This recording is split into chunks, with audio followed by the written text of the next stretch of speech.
ये है Urdu wonder story, जहाँ हर कहानी छुपाए बैठी है एक नया राज। कीमती मोती पुराने समय की बात है। एक व्यापारी व्यापार के उद्देश्य से बगदाद पहुंचा। उस समय का यह नियम था कि जब कोई व्यापारी किसी देश में व्यापार करने जाता तो सबसे पहले वहां के राजा से मिलता, अपना सारा व्यापारिक सामान दिखाता और उसकी खासियत और अनोखेपन के बारे में बताता। जैसे ही वह व्यापारी बगदाद पहुंचा, उसे राजा के दरबार में पेश किया गया। व्यापारी ने राजा को उपहार भेंट किए और फिर अपना सामान निकालकर एक-एक चीज की खूबियां बताते हुए दिखाने लगा। हुजूर, यह पानी से चलने वाली घड़ी है जो मैंने यूनान से खरीदी है।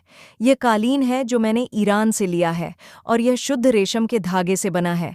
ये कलम देखिए जो मैंने जापान से बहुत महंगे दामों में खरीदी है। व्यापारी ने हर एक वस्तु की अहमियत बताई।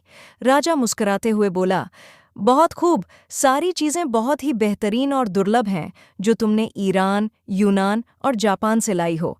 लेकिन यह बताओ कि क्या तुम्हें हिंदुस्तान में हमारे योग्य कोई चीज़ दिखाई दी?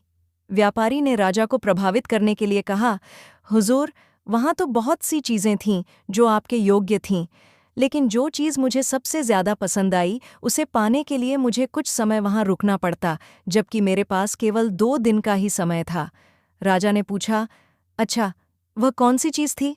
व्यापारी बोला, जनाब, वह एक मोती है और उसकी खास बात यह है कि वह दूसरों को बांटने से बढ़ता है। उसे कोई चुरा भी नहीं सकता और उससे कई गहने भी बनाए जा सकते हैं। राजा बहुत प्रभावित हुआ और बोला, मैं उसे पाना चाहता हूँ। उसने तुरंत अपने एक खास मंत्री को सामान और सवारी के साथ यह आदेश देकर रवाना किया कि वह अब वही मोती लेकर लौटे। मंत्री अपने लक्ष्य की खोज में निकल पड़ा। उसने जंगलों, समुद्रों, पहाड़ों और रेगिस्तानों की खाक छान मारी। हर गांव, हर जगह जाकर उसने उस अनोखे और अनमोल मोती के बारे में पूछा, मगर सबने यही कहा, ऐसा कोई मोती नहीं है जिसे चुराया न जा सके और जिससे कई गहने बनाए जा सकें। लोग उसकी बात सुनकर हंसते और कहते, यह यात्री पागल हो गया है। यूं ही कई महीने बीत गए।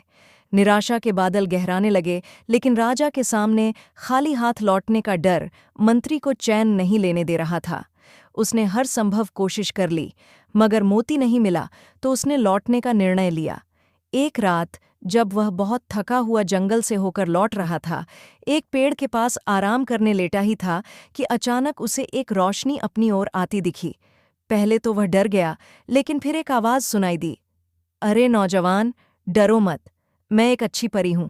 बताओ, तुम्हारी क्या समस्या है? तुम तो सालों का थका हुआ यात्री लगते हो। बताओ, मैं तुम्हारी क्या मदद करूं?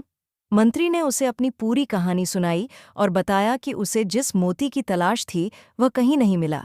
परी उसकी बात सुनकर हंस पड़ी और बोली, अफसोस है कि तुमने अक्ल से काम नहीं लिया और एक मोती की तलाश में महीनों भटकते रहे। मंत्री बोला, अच्छी परी, मैं तुम्हारा मतलब नहीं समझा। परी बोली, भले इंसान, वो मोती दरअसल ज्ञान का मोती है, लेकिन तुम उसकी बाहरी शक्ल ढूंढते रहे। ज्ञान एक ऐसी चीज है जिसे हजारों नाम दिए जाते हैं। कहीं उसे फलदार पेड़ कहा जाता है, कहीं उसे सूरज से तुलना दी जाती है और कहीं समुद्र कहा जाता है, लेकिन इसे कोई चुरा नहीं सकता। लेकिन उससे गहने बनाने वाली बात? मंत्री ने हैरानी से पूछा। परी मुस्कुराते हुए बोली, ज्ञान की कई खूबियां होती हैं, तुम मोती की सिर्फ शक्ल क्यों ढूंढते रहे? याद रखो, हर चीज की असली कीमत उसके नाम से नहीं, उसकी अंदरूनी खासियतों से होती है। ज्ञान भी एक ऐसा ही अनमोल मोती है, जिसे पा लिया जाए, वह व्यक्ति ऐसे सज जाता है जैसे गहने पहनकर इंसान सजता है, और यह चुराया नहीं जा सकता, बल्कि यह तो बांटने से बढ़ता है, घटता नहीं।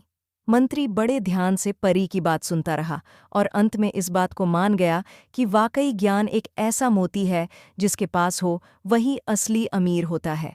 उसने परी का धन्यवाद किया और परी अदृश्य हो गई। अब मंत्री बहुत खुश था और अपनी सफलता के गीत गाता हुआ अपने देश लौट गया। वहां पहुंचकर उसने राजा को ज्ञान के मोती के बारे में बताया और उसे समझाया। राजा भी परी की बात से सहमत हो गया कि केवल ज्ञान ही वह अनमोल मोती है जिसे कोई चुरा नहीं सकता। अगर कहानी पसंद आई हो तो लाइक, शेयर और सब्सक्राइब जरूर करें। अगली कहानी में फिर मुलाकात होगी।